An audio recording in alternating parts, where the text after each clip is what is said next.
लगे रहें, अपनी आंखों को बंद करें, प्रार्थना के भाव में इस कोरस को गाएंगे। प्रियो, जिसको इस कोरस को नहीं आता, मेरे प्रियो जो ये गीत गाना नहीं जानता, अपनी आंखों को बंद करो, अपने स्थान पर उस प्रभु से प्रार्थना करें, क्योंकि धन्यवाद देना भला है और वचन कहता है मेरे प्रियो, धन्यवाद का बलिदान चढ़ाने वाला मेरी महिमा करता है। हालेलुया, आमीन। प्रार्थना करें मेरे प्रियो, अपने मन को शुद्ध करने के लिए परमेश्वर से प्रार्थना करें। इस भवन में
धन्यवाद देते हुए पिता परमेश्वर एक बार फिर बड़ी गीता के साथ और इस संपूर्ण समय को जो आपकी दया से मिला हमारी प्रार्थना पिता परमेश्वर हमें से एक बार अपना जीवन बना के रखिए पवित्र आत्मा की अगुवाई दीजिए ताकि हम आपकी आवाज में सबों की जिंदगियों पर अपने आप को आपके हाथों में सौंप दें। प्रार्थना आप सबों को जय मसीह। कैसे हैं आप लोग? कैसे हैं आप लोग? पूरे अच्छे हैं? परिवार में सब लोग अच्छे हैं? आपके परिवार में सब लोग अच्छे हैं? सारी बातों के लिए हम परमेश्वर पिता का धन्यवाद देते हैं कि उनके बड़े अनुग्रह में हम सबको जीवन मिला और जीवन में एक बार ये मौका दिया कि आपकी सुबह प्रभु के पवित्र चरणों में बैठ के उसकी आवाज को सुन सके, अपने लिए, अपने परिवार के लिए और अपनी कलीसिया के लिए। जैसा कि हम जानते हैं कि इस समय, ये जो समय है मसीहों के लिए बड़ा गंभीर समय है, क्योंकि संसार में बहुत सारे लोग इन दिनों में उपवास के साथ, प्रार्थना के साथ अपने अपने जीवन में आगे बढ़ रहे हैं और हो सकता है कि हम भी इसमें शामिल हों, हम भी उपवास के साथ प्रार्थना कर रहे हों। लेकिन संसार में बहुत सारे मसीहों का ये सोच है, ये कहना है कि हमें उपवास रखने की आवश्यकता नहीं है क्योंकि प्रभु यीशु मसीह ने हमारे लिए सब कुछ कर दिया। जब हम पापी थे, जब हम गुनहगार थे, जब हम परमेश्वर के मार्ग से बहुत दूर भटक के चले गए थे, यीशु मसीह संसार में आए, परमेश्वर के राज्य की शिक्षाओं को उन्होंने दिया, संसार के हर एक मनुष्यों के पापों की पूरी क्षमा के लिए, पूरे छुटकारे के लिए उन्होंने अपने बदन के खून के आखिरी कतरे को भी बहा दिया। और उसके बाद न सिर्फ इतना कि उन्होंने दुख उठाया, अपने पवित्र लहू को बहाया, लेकिन हम में से हर एक को परमेश्वर के राज्य में प्रवेश देने के लिए, अनंत जीवन देने के लिए उन्होंने मृत्यु को भी स्वीकार किया। तो जब सब कुछ प्रभु यीशु मसीह ने संसार के हर एक मनुष्यों के लिए कर दिया, तो लोगों की सोच है कि उन्हें उपवास रखने की आवश्यकता नहीं। जब सब कुछ प्रभु यीशु मसीह ने कर दिया तो हम उपवास क्यों रखें? आप क्या सोचते हैं इस विषय में? क्या उपवास रखना चाहिए? जी, क्योंकि पिछले दिनों में हमने वचन के माध्यम से, कलीसिया में लोकल पिक्चरों के माध्यम से हमने इस बात को सुना, अनन्ना के माध्यम से, सुनील सार के माध्यम से कि हमें उपवास रखना चाहिए, क्योंकि बाइबल हमें इस बात की शिक्षा देती है और यीशु मसीह भी इस बात के लिए हमको प्रोत्साहित करते हैं। तो हमारी सोच चाहे जो भी हो कि हमें उपवास रखना है या हमें उपवास नहीं रखना है, कोई बात नहीं, लेकिन आज की सुबह जो वचन पढ़ा गया वो हमें यीशु मसीह की ओर से, यीशु मसीह के ये वचन है जो हमें प्रोत्साहित करता है कि हमें उपवास रखना है। यहाँ पर हम खोल के रखेंगे मत्ती रचित समाचार, उसका 6वां अध्याय। मिल गया सबको? 16वां वचन का पहला भाग। यदि किसी को मिलता है तो मेहरबानी से जोर से पढ़ें। जब तुम उपवास करो तो कपटियों के समान पर उदासी न नहीं, पहला भाग। जब तुम उपवास, सबकी बाइबल में लिखा है ना, थोड़ा जोर से बोलिए, मेरे को कम सुनता है, जोर से बोलिए। क्या लिखा हुआ है? जब मतलब कब? जब सप्ताह में शुक्रवार आए, जब साल में ये लैंड शुरू हो,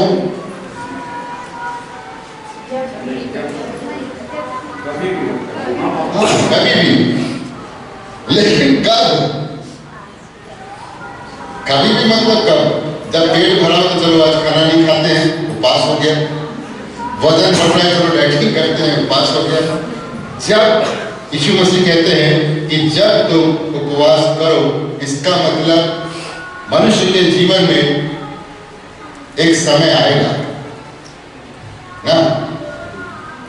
जब मतलब जब कभी नहीं, इसका उत्तर मिलता है हमको मत्ती रचित सुसमाचार उसके 9वें अध्याय। यहाँ पर यूहन्ना के चेले मिल गए, सबको मत्ती 9। यहाँ पर प्रभु यीशु मसीह है और यूहन्ना के चेले प्रभु यीशु मसीह के पास आकर के उपवास के संबंध में प्रभु यीशु मसीह से पूछ रहे हैं। क्या पूछ रहे हैं? 14 वचन मैं पढ़ता हूं आपके लिए। तब यूहन्ना के चेलों ने उसके पास मतलब यीशु मसीह के पास आकर कहा, क्या कारण है कि हम और फरीसी इतना उपवास करते हैं पर तेरे चेले उपवास नहीं करते? यीशु ने उनसे कहा, क्या बाराती जब तक दूल्हा उनके साथ है शोक कर सकते हैं? पर वे दिन आएंगे। यीशु मसीह देखिए उत्तर दे रहा है। यीशु मसीह ने कहा कि जब तुम उपवास करो तो कब उपवास करना है, इसका उत्तर यहाँ पर हमको मिल रहा है। यीशु ने उनसे कहा, क्या बाराती जब तक दूल्हा उनके साथ शोक कर सकते हैं?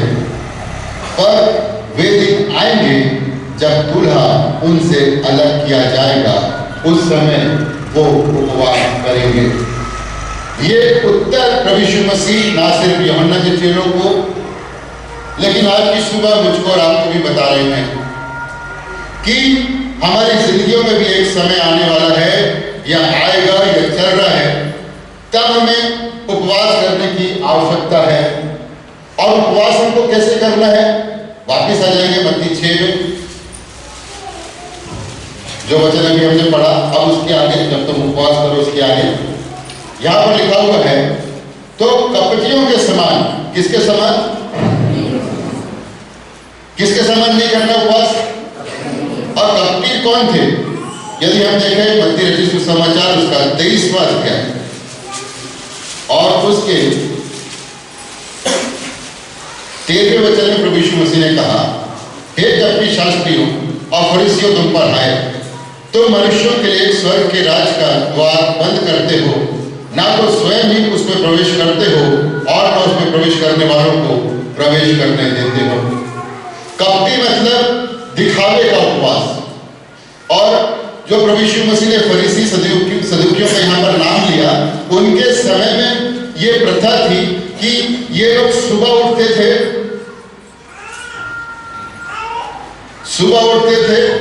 और अपने माथे के ऊपर और अपने शरीर के ऊपर पीले रंग की मिट्टी लगा देते थे, अपने बाल को पूरा फैला लेते थे, अपने अच्छे कपड़े बदल के गंदे कपड़े, फटे टूटे कपड़े पहनते थे और घर से तुरंत बाहर निकलते थे सुबह के समय से, और बाजार में जाते थे, मार्केट में जाते थे, चौराहों पर जाकर के खड़े हो जाते थे ताकि लोग देखें, लोग जाने कि ये जो सदूकी है, ये जो फरीसी है, ये जो परमेश्वर के राज्य की बातों को, शिक्षाओं को दे रहे हैं, ये कितने धर्मी हैं, ये कितने भक्त हैं, ये कितने समर्पण के साथ, त्याग के साथ अपने आप को उपवास करा रहे हैं या उपवास में शामिल है। क्योंकि ये परंपरा पुराने नियम में थी और पिछले दिनों हमने देखा कि जब लोग उपवास करते थे तो टाट ओढ़ते थे, रात पर बैठते थे। ये बात इन्होंने वहां से ले ली थी ताकि लोग जाने।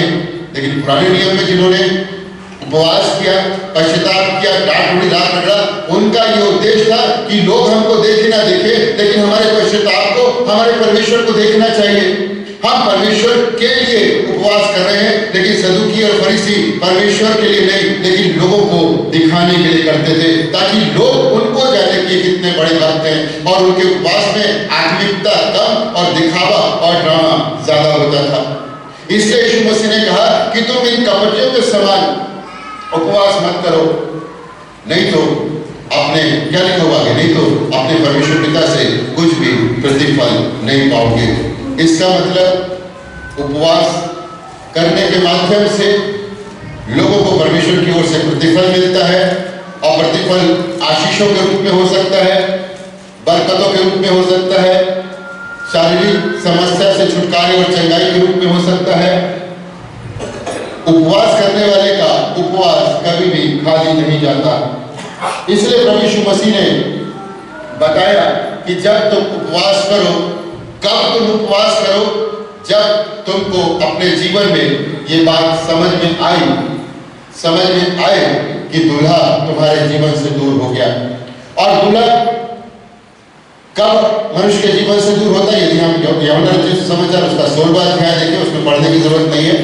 उसमें प्रभु यीशु मसीह ने जब अपने जीवन के अंतिम समय में अपने जाने के विषय में और अपने संसार में आने के मकसद को बताया कि किस प्रकार मुझे अब संसार को छोड़ करके जाना है, तो चेले बड़े उदास हो गए। चेलों के जीवन में निराशा आ गई। और तब प्रभु यीशु मसीह ने कहा उसके 16वें वचन में, यूहन्ना रचित सुसमाचार उसका 14 और उसका 16वें वचन में लिखा हुआ है,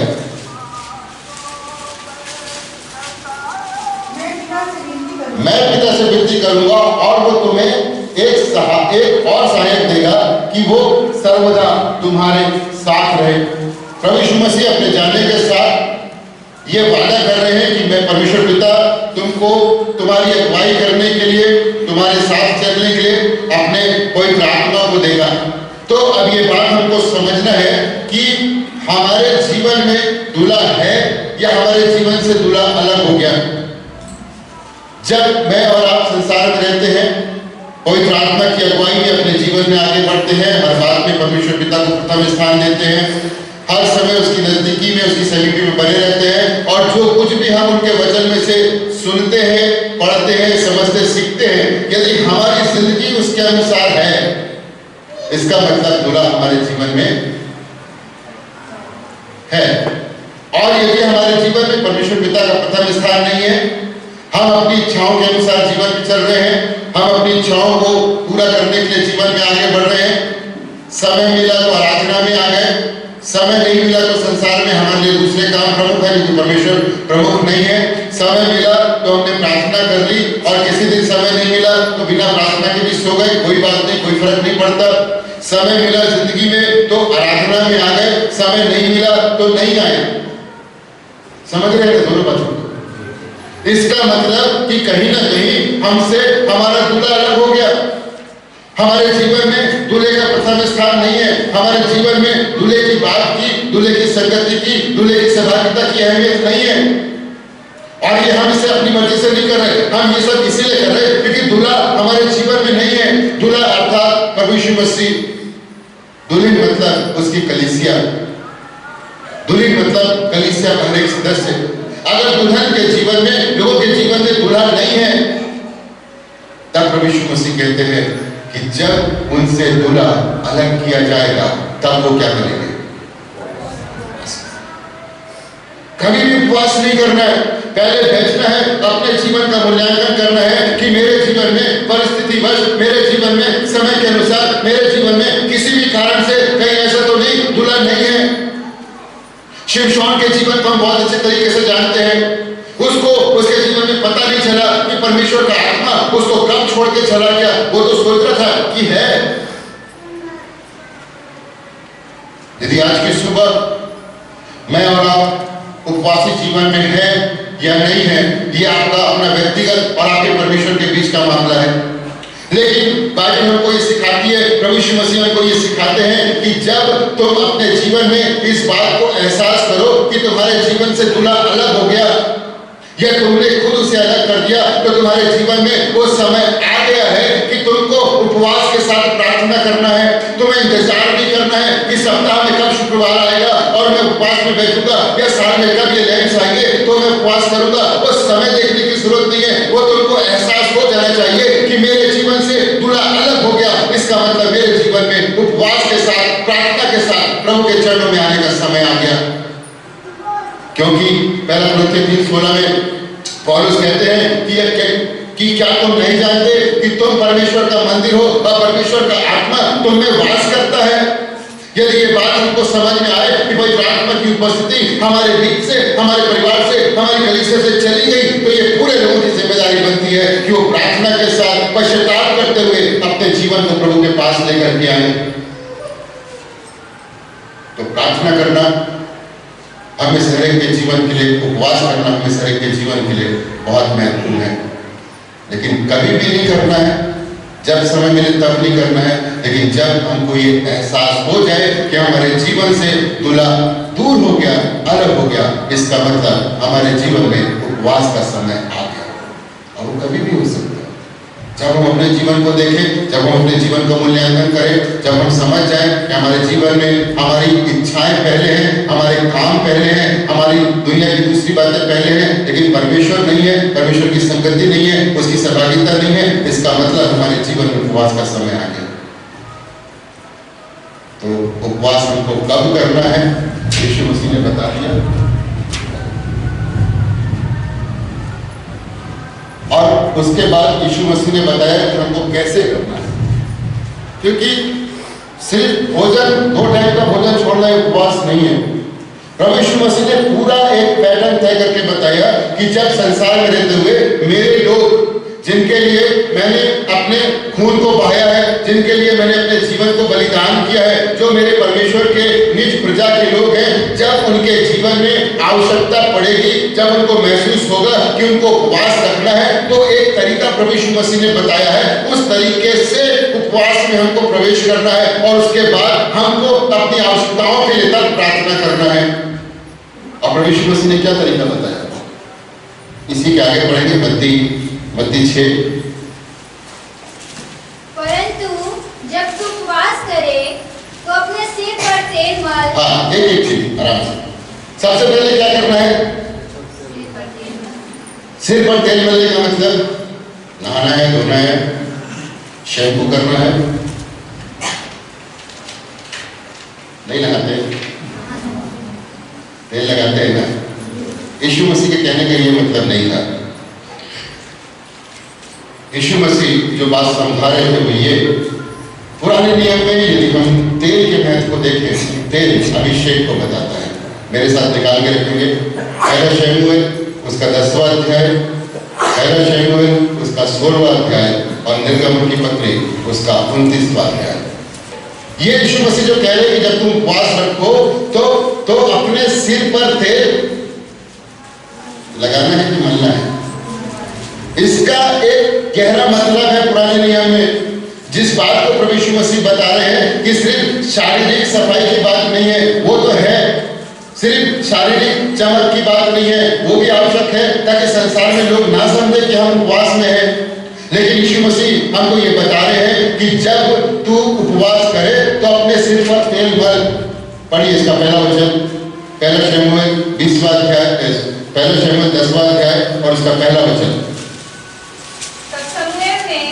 एक खूबी तेल लेकर उसके सिर पर उंडेला और उसे चूम कर कहा, क्या इसका कारण यह नहीं कि यहोवा ने अपने नीच भाग के ऊपर प्रधान होने को तेरा अभिषेक किया है। इससे पहले कि मैं और आप उपवास में बैठे, उपवास में ठहरे या उपवास करें, प्रभु चाहता है कि उसके पवित्र आत्मा का अभिषेक हम पहले लें। उस अभिषेक के साथ, उस बड़ी आशीष के साथ, उस बड़ी जिम्मेदारी के साथ, वैसे ही नहीं उपवास में चले जाना कि 40 दिन आ गया चलो उपवास करना है, शुक्रवार आ गया उपवास करना है, 2 दिन 2 टाइम खाना नहीं खाना, वो उपवास नहीं है। उपवास का मतलब है कि इससे पहले कि तुम उपवास में आओ, उपवास की तैयारी के लिए पहले आवश्यकता है कि तुम्हारे जीवन में परमेश्वर का वो अभिषेक होना चाहिए, परमेश्वर की ओर से तुम्हें वो जिम्मेदारी मिलना चाहिए जिस काम को तुम आगे करने जा रहे हो। तेल लगाना मतलब तेल पुराने नियम में अभिषेक को और अभिषेक के द्वारा जिम्मेदारी को दर्शाता था। निर्गमन की पत्री उसका 29वां अध्याय और उसका 21वां वचन देखिए।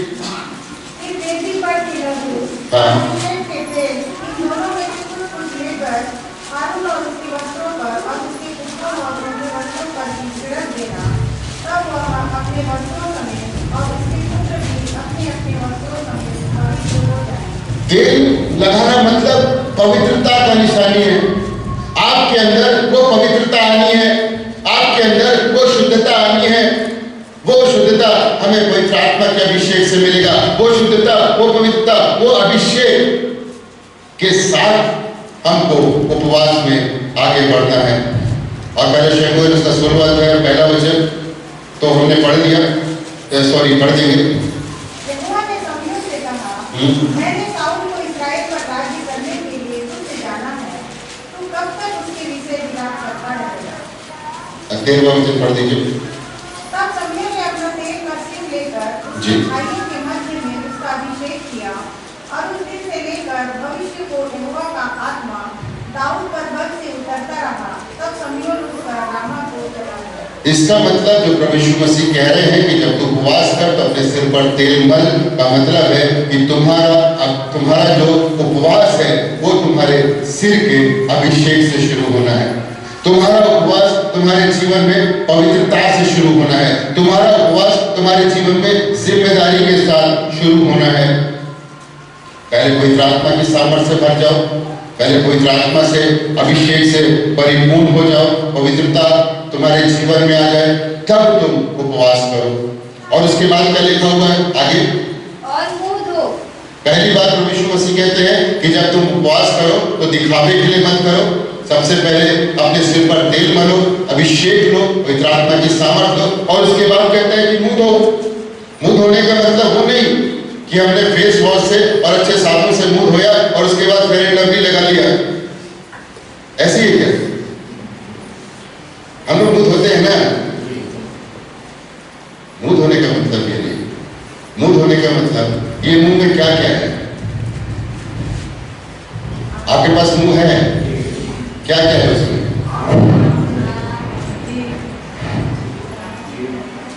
आंख है, जीभ है और कान है और जी हाँ नाक है और मेन बात भूल गए, दिमाग जी हाँ।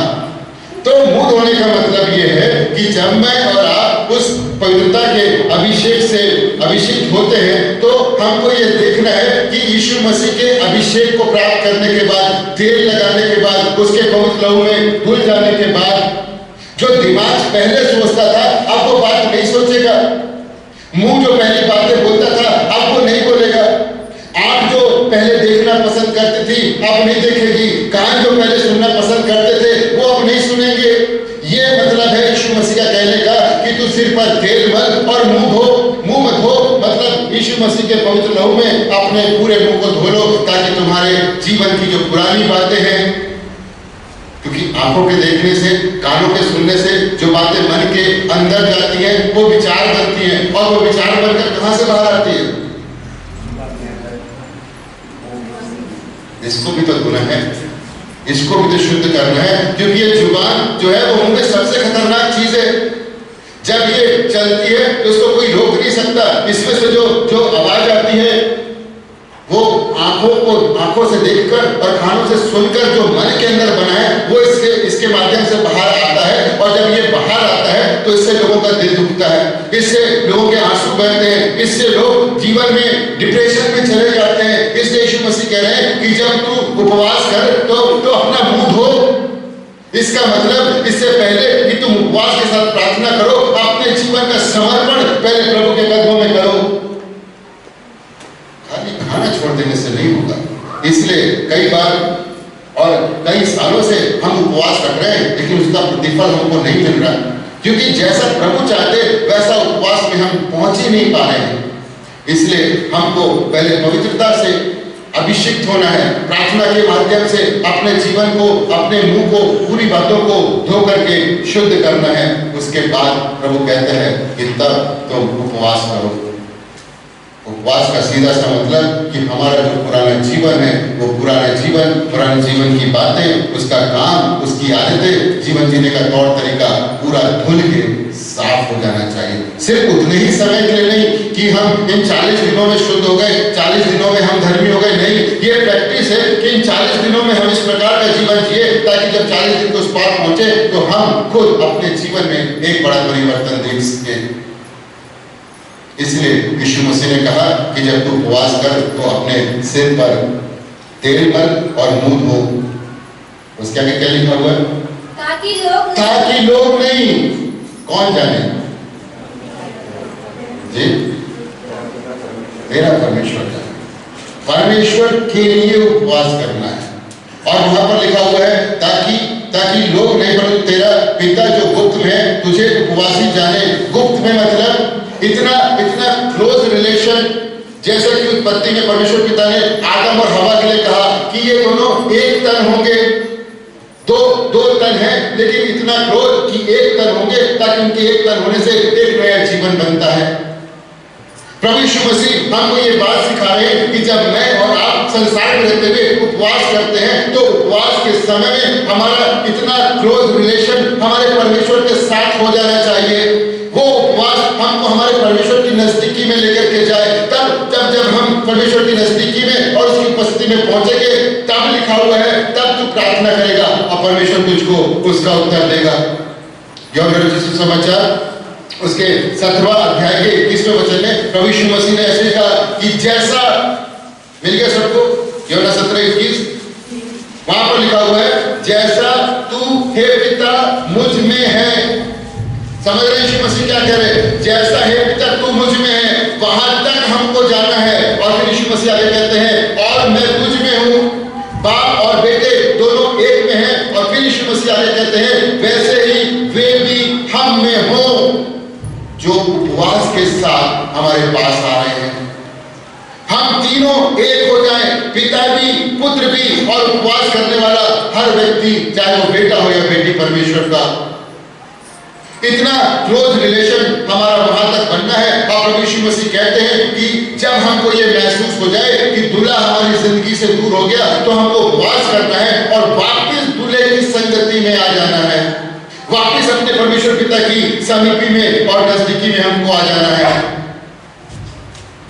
तो आज की सुबह जब मैं और आप अपने जीवन में के बीच में है, निर्णय कर नहीं पा रहे कि उपवास करना है कि उपवास नहीं करना है, तो एक बात तो तय है कि हमको उपवास करना है। और अगर उपवास करना है तो हमको कैसे उपवास करना है ये पहले भी प्रभु यीशु मसीह ने बता दिया कि इससे पहले कि हम उपवास के साथ प्रार्थना करें, अपनी जिंदगी को प्रभु के चरणों के पास ला करके पहले उसके लिए तैयार करना है, ताकि जब हम अपनी प्रार्थना के साथ उपवास के साथ जाएं तब परमेश्वर से हम अपने लिए प्रतिफल को प्राप्त कर सके। तब हमारे जीवन में हमारे उपवास का रिजल्ट आएगा। और जहां पर परमेश्वर पिता की उपस्थिति में हम एक हो जाएंगे और जहां पर परमेश्वर पिता की उपस्थिति होती है फिर वहां कोई समस्या नहीं होती है, फिर वहां कोई परेशानी नहीं होती है, वहां पर सिर्फ आनंद ही आनंद होता है। तो आज की सुबह जब हम को समय दिन परमेश्वर पिता ने दिया तो हम सोचने के लिए कुछ बातें मैं बताता हूं कि यदि हम सोचते हैं और ऐसा हमको लगता है कि ये बात हमारे जीवन में है, यदि हमको अपने जीवन में एहसास हो जाए कि मेरी प्रार्थना का जीवन कमजोर है, ठीक है, प्रार्थना करने बैठते हैं, प्रार्थना करने का मन नहीं करता है या प्रार्थना होती रहती है, हम वहां बैठना नहीं चाहते, इसका मतलब हमारे जीवन में उपवास का समय जी, वचन पढ़ने का मन नहीं करता, आराधना में आने की इच्छा नहीं होती। मैं कुछ पॉइंट बता रहा हूं, आप इससे ज्यादा सोच सकते हैं, आप ज्यादा बुद्धिमान हैं। यदि हमको ऐसा लगे कि हम बीमारी में है, तकलीफ में है, उत्तर नहीं आ रहा, तो कहीं ना कहीं प्रॉब्लम हमारे जीवन में है। उसके बाद हमको लगे कि हम समस्याओं में है, छुटकारा नहीं मिल रहा, कुछ बुरी आदतें हैं जो जीवन से छूट नहीं रही, कुछ नशे की आदतें हैं जिनको हम छोड़ना चाहते हैं, हमसे छूट नहीं रही, इसका मतलब हमारे जीवन में समय आ गया। और जब समय आ गया तो बिना देरी किए हमें प्रार्थना और उपवास के साथ अपने जीवन में प्रभु के पास आ जाना है। यदि हमको जीवन में लगे कि किसी के प्रति हमारे जीवन में बैर है, जलन है, ईर्ष्या है, वो कुछ भी करने से समाप्त नहीं हो रही, इसका मतलब हमारे जीवन में वो समय आ गया। जब हमको लगे कि हम बिना मतलब झूठ बोलते हैं, हम बिना मतलब घुमावदार बातें करते हैं, हम बिना मतलब अपने फायदे के लोगों को परेशान करते हैं, हमारी जिंदगी में वो समय आ गया कि हमारे जीवन से दूल्हा दूर हो गया और दूल्हे के पास आने का समय हमारी जिंदगी में आ गया। या किसी भी बात का हमारे जीवन में घमंड है, एक एटीट्यूड है, वो होने की वजह से हमारे जीवन से दूल्हा दूर हो गया। और कहीं हमको ऐसे लगे कि हमारे बेटे बेटी, हमारे पति या पत्नी प्रभु की संगति में आना नहीं चाहते, बैठना नहीं चाहते, हम तो आ रहे हैं लेकिन वो नहीं आ रहे, इसका मतलब हमारे जीवन में वो समय आ गया कि हम प्रार्थना करें अपने लिए, अपने जवान बच्चों के लिए, अपने पति के लिए, अपनी पत्नी के लिए, अपने परिवार के बड़े बुजुर्गों के लिए। इसलिए यीशु मसीह ने कहा जब तुम उपवास करो कभी भी नहीं, और जब बताया कि जब दूल्हा दूर हो जाए तो समझ लेना तुम्हारे जीवन में उपवास का समय आ गया। इसलिए ये हमारा व्यक्तिगत जीवन है, ये हमारा व्यक्तिगत सोच है, ये हमारी व्यक्तिगत निर्णय है और इसको हमको सोच के निर्णय लेना है। ये जो 2 4 5 बातें मैंने बताई हैं, ये सिर्फ जीवन की मोटी मोटी बातें हैं और आप अधिक गहराई में जाकर के सोच सकते हैं। आप सोच सकते हैं कि मैं तो मीटिंग में आ रहा हूं या मैं मीटिंग में आ रही हूं, लेकिन मेरे जीवन साथी मीटिंग में नहीं आ रहा, क्या कारण है? प्रार्थना करने की जरूरत है। हम तो मीटिंग में आ रहे हैं, हमारे जवान बेटे और बेटी नहीं आ रहे हैं, कारण हमको सोचना है कि उनके जीवन से दूर हो गया, उनके लिए हमको प्रार्थना करने की आवश्यकता है। यशायाह नबी की पुस्तक उसका 59वां अध्याय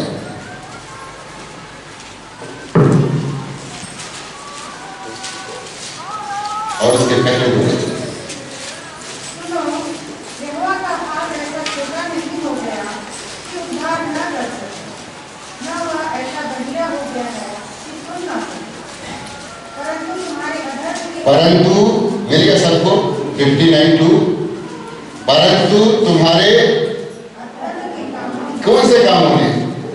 अधर्म के कामों ने तुमको तुम्हारे परमेश्वर से अलग कर दिया। समझ रहे? परमेश्वर हमसे दूर नहीं हुआ, हमारे कामों ने, हमारे विचारों ने, हमारे निर्णय ने उसको अलग कर दिया। इसीलिए बाइबल कहती है कि सुनो, यहोवा का हाथ छोटा नहीं हो गया कि वो उद्धार न कर सके, उसका कान गहरा नहीं हो गया कि वो तुम्हारी प्रार्थना नहीं सुन सके। वो तुम्हारी प्रार्थना सुन रहा है, तुम्हारे जीवन की समस्या को देख रहा है, वो तुम्हारी परेशानी को, दुख बीमारी को देख रहा है, लेकिन समझो बात को कि तुम्हारे अधर्म के कामों ने, अधर्म के काम मतलब जो प्रभु को पसंद नहीं, वो तुम्हारी जिंदगी में है और जब तक वो तुम्हारी जिंदगी में रहेंगे, प्रभु का अनुग्रह तुम्हारी जिंदगी से दूर रहेगा। जो बात प्रभु को पसंद नहीं, जब तक वो बात तुम्हारे जीवन में रहेगी, जो काम प्रभु को पसंद नहीं, जब तक वो काम तुम्हारी जिंदगी में रहेंगे, प्रभु की उपस्थिति तुम्हारे जीवन में नहीं रहेगी। क्योंकि बाइबल में लिखा हुआ है, परंतु तुम्हारे अधर्म के कामों ने। अब अधर्म के काम क्या है, ये हमको व्यक्तिगत तौर पर सोचना है कि ऐसी कौन सी बात है, ऐसा कौन सा काम है जो प्रभु मेरी जिंदगी में नहीं चाहता कि वो रहे, उससे हमको दूर होना।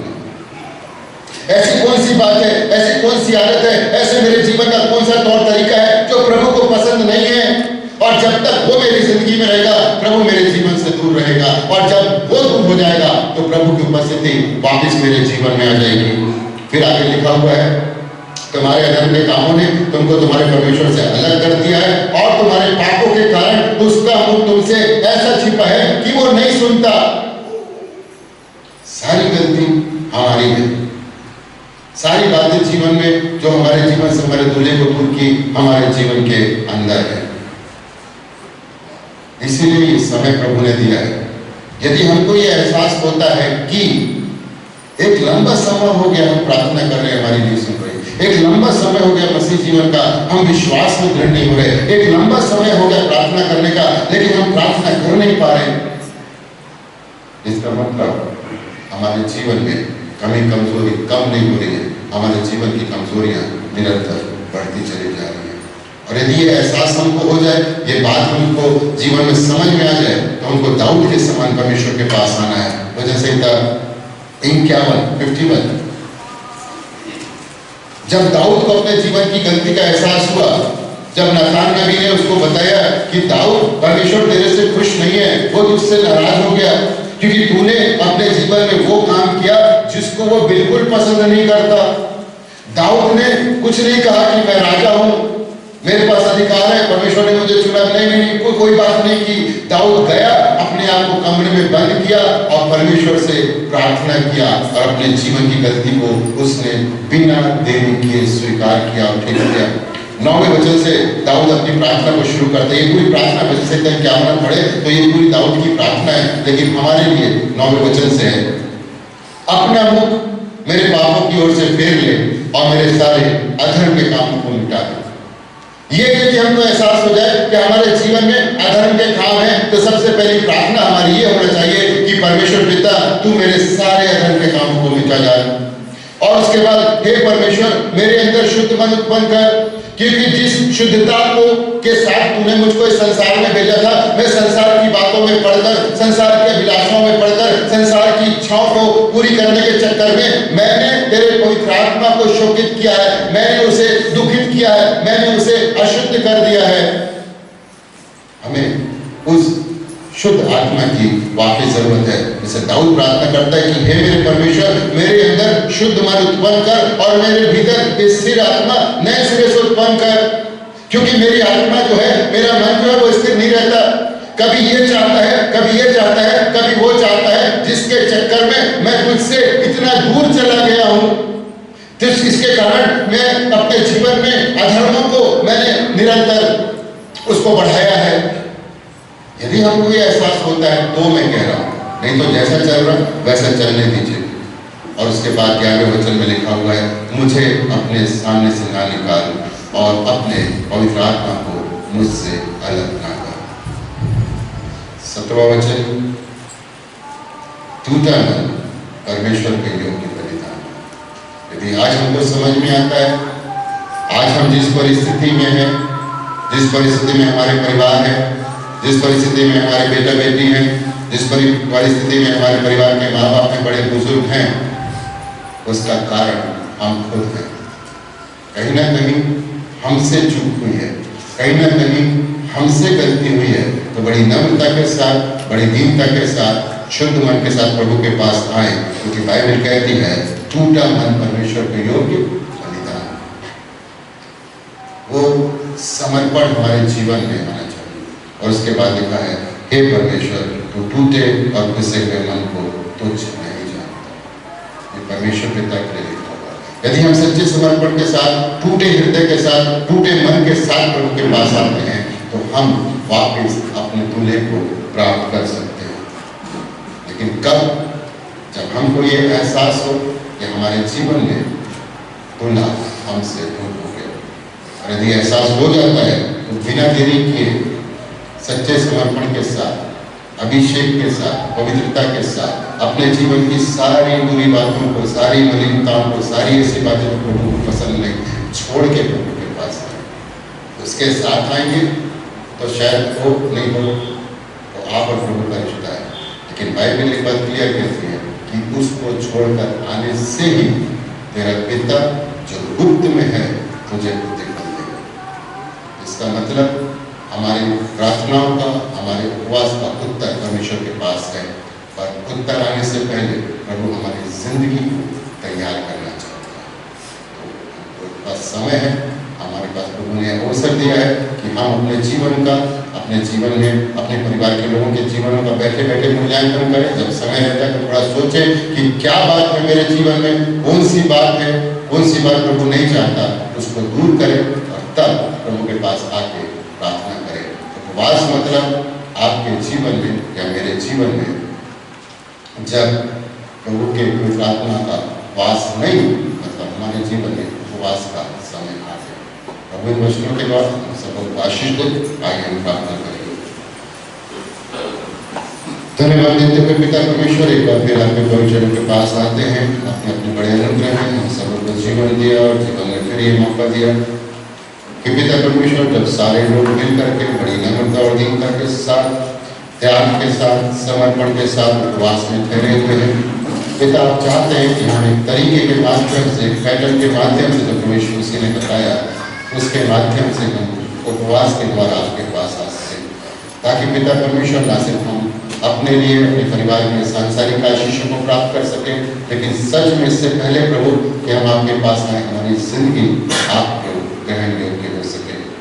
दुआ करते पिता परमेश्वर, सबों के संग और साथ रहिए, सबों की अगुवाई कीजिए, ताकि हर एक लोग आपकी इच्छा के अनुसार अपने जीवन में आगे बढ़े, आपके पास आए, जहाँ पर आनंद की भरपूरी हो।